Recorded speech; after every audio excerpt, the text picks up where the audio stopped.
진짜 탈북에는 잡혀서 북송되니까 정말 짐승보다 못하는 겁니다. 가면 죽을 거 아니에요. 우리가 죽는다는 건 너무나도 뻔히 알고 있는데. 탈북자를 위하여 함께하겠습니다. 탈북자를 위하여 함께하겠습니다. 탈북자를 위하여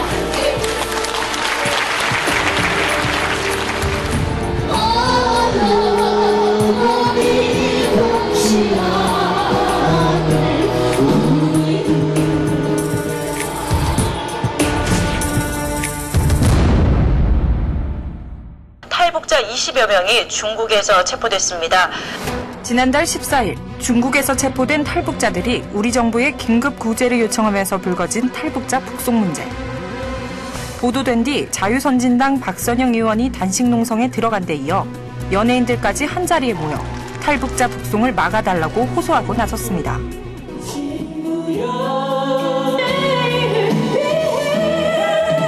울음소리조차 낼 수 없는 이 탈북자 여러분들을 위해서 대신 울겠습니다. 이례적으로 사회적 문제에 직접 동참하고 나선 연예인들. 목숨을 걸고 탈출했지만 다시 사지로 끌려가야 할 운명에 처한 탈북자들을 살려달라는 외침에 힘입어 탈북자 북송 반대의 열기는 한결 높아졌습니다. 하지만 이런 국내의 움직임에도 불구하고 중국 정부는 예정대로 탈북자들을 강제 북송했습니다. 탈북자 북송 저지 활동이 고조되고 있는 가운데 중국 정부가 일부 탈북자를 강제 북송한 것으로 확인되면서 중국 정부에 대한 비난 여론이 연일 확산되고 있습니다. 그동안 국내 민간단체와 국제사회는 중국 정부를 상대로 인도주의적 해결을 촉구했습니다. 하지만 중국 정부의 입장 변화는 거의 없을 것이라는 전망이 우세한데요. 탈북자 문제를 풀기 위한 보다 근본적이고 실질적인 해법은 무엇인지 시사기획맥에서 짚어봤습니다. 그래서 기다려 주세요. 그런 대화는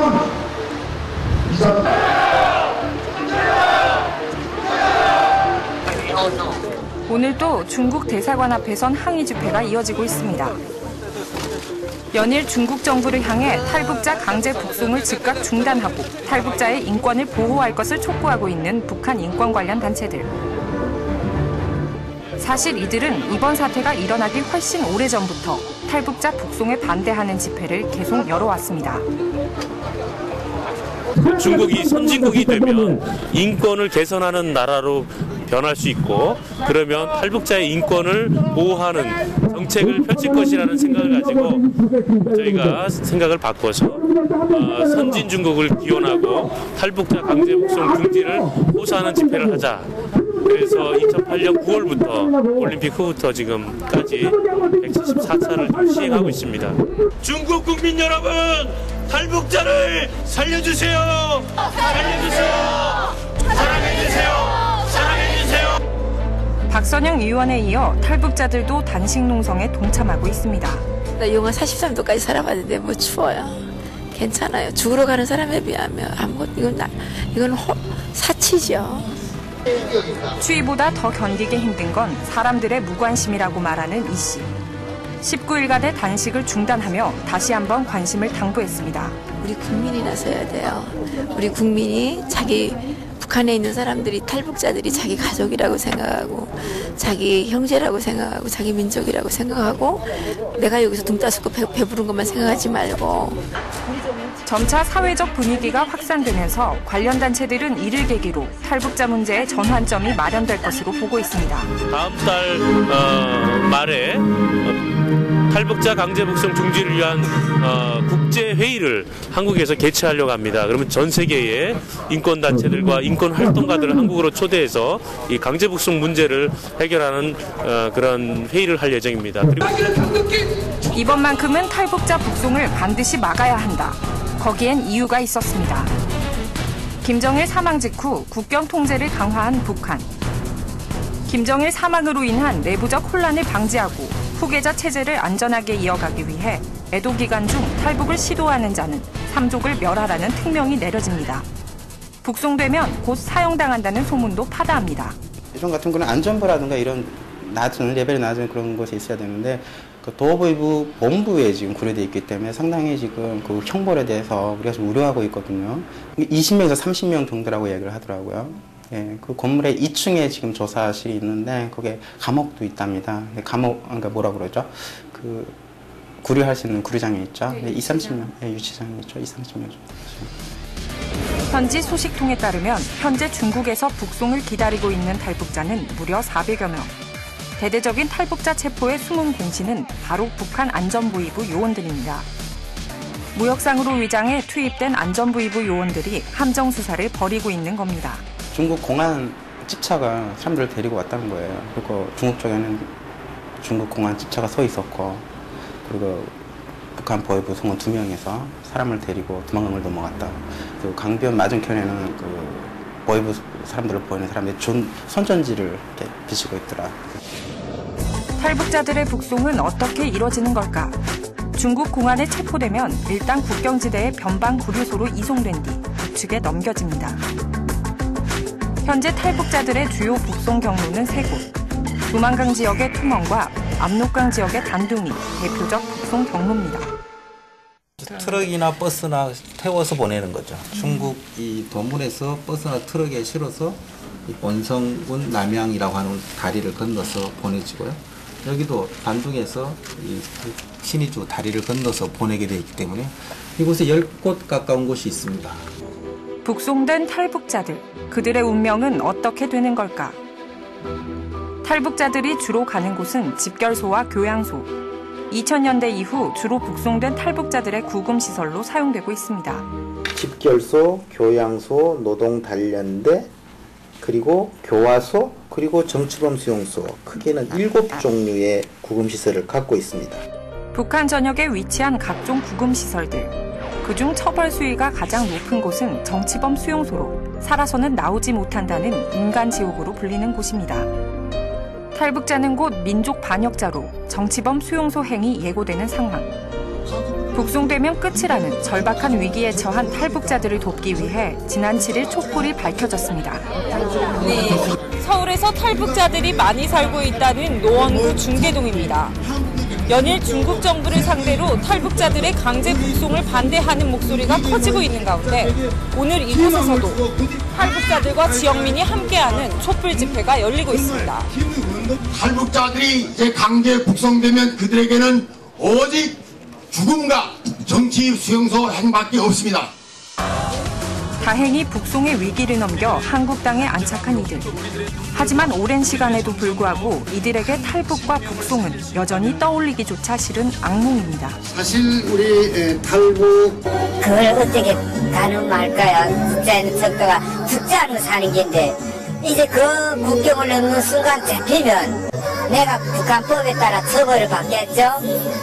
처벌도 받을 수는 있습니다. 처벌이 끝난 이후에 그런 사회적으로 완전히 매장되죠. 그때는 인간이 아닌 게입니다. 말로만 듣던 공개 처형 장면을 담은 동영상입니다.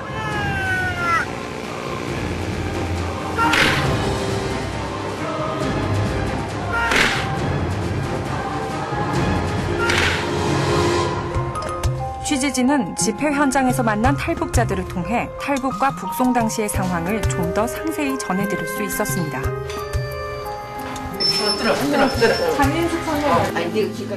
지난 98년 탈북했다는 장인숙 씨.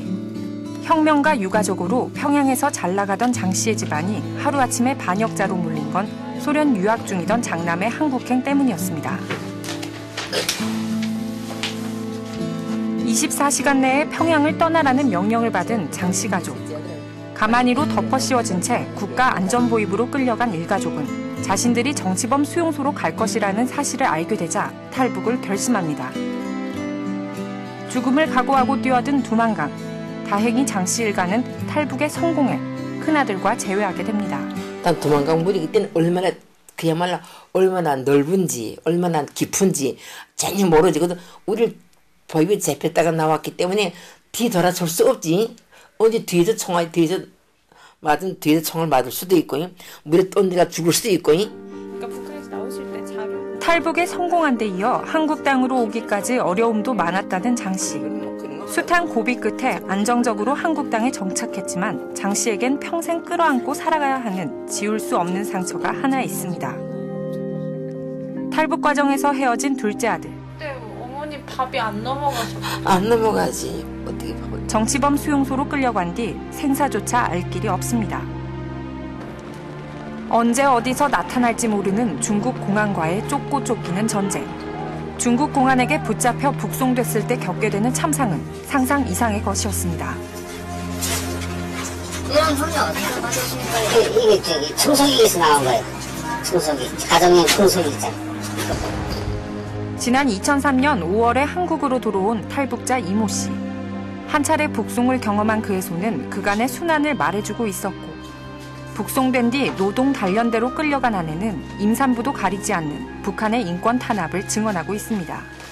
안전원들이 이게 구두바로 차는 거예요. 달아가라. 이게 멀리서 달아가라. 딱 차는데 첫 번째 차서 아기가 떨어지면 그거는 이 여자 고통이 덜한데 안 떨어지면 3일, 4일 이렇게 하는 거예요.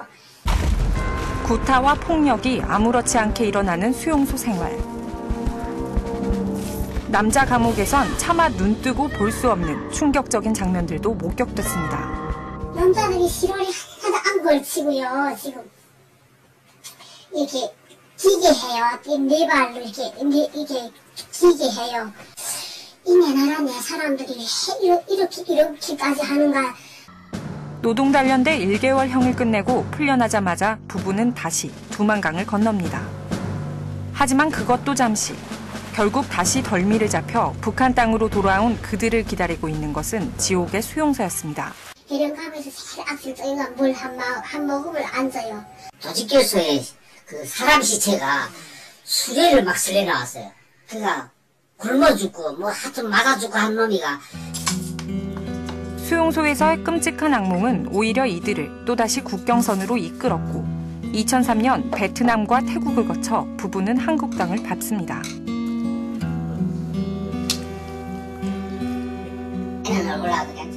다시 돌아가느니 차라리 죽음을 택하겠다고 말하는 탈북자들. 그러나 탈북자 북송에 대한 중국 정부의 입장은 확고합니다.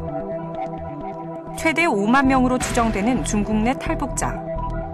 중국 사회과학원 통계에 따르면 중국은 매년 5천에서 9천 명에 이르는 탈북자들을 북송해왔습니다. 90년대 중반 이후 약 10만 명의 탈북자가 북송됐다는 추정이 가능한 대목입니다.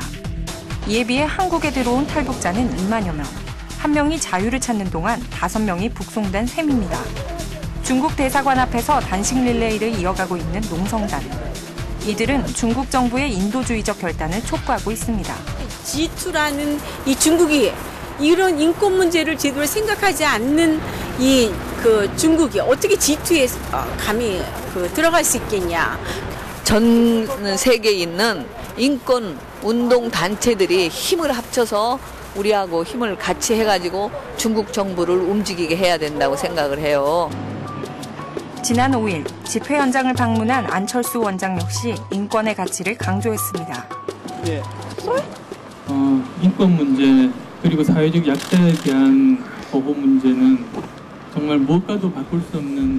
지난 12일 제네바 UN 인권이사회 우리 측 의원 대표단이 북한 대사에 강하게 항의하면서 몸싸움이 벌어지기도 했습니다. 나의 인권, 우리의 인권이 중요하면 그들의 인권, 그다음에 북한 주민의 인권에 대해서도 당연히 우리가 함께 노력을 해야죠. 하지만 중국 정부는 이에 아랑곳 없이 총 300여 명 탈북자의 북송을 이미 끝냈습니다. 그렇게 되니까 사람들이 지금 탈북자 북송을 중단하란 호소는 오늘 또 이어지고 있지만 중국은 아예 귀를 막은 듯 보입니다. 그동안 국내외 여론이 들끓어도 탈북자 북송을 막는 것은 쉽지 않았던 게 현실. 그건 바로 탈북자 북송을 둘러싼 복잡한 문제들이 얽혀있기 때문입니다. 탈북자 문제가 지니고 있는 복잡성. 가장 큰 건 탈북자 신분에 관한 겁니다. 한국에선 탈북 난민, 중국에선 불법 월경자, 북한에선 공화국 주민. 각기 다른 세 가지 명칭은 탈북자 문제에 대한 해당 당사국의 인식 차이를 단적으로 보여줍니다. 유엔 협약에 근거해 탈북자는 난민이며 강제 송환을 해서는 안 된다는 것이 우리 측의 입장. 그러나 중국 정부는 탈북자는 난민이 아니라 경제적 이유로 국경을 넘은 불법 입경자라는 입장을 고수하고 있습니다. 중국 정부가 북중 간 관계를 고려해 북송을 계속하겠다는 뜻을 밝히면서 탈북자의 난민 인정 여부는 한중 간 표면적 갈등으로 대두되고 있습니다.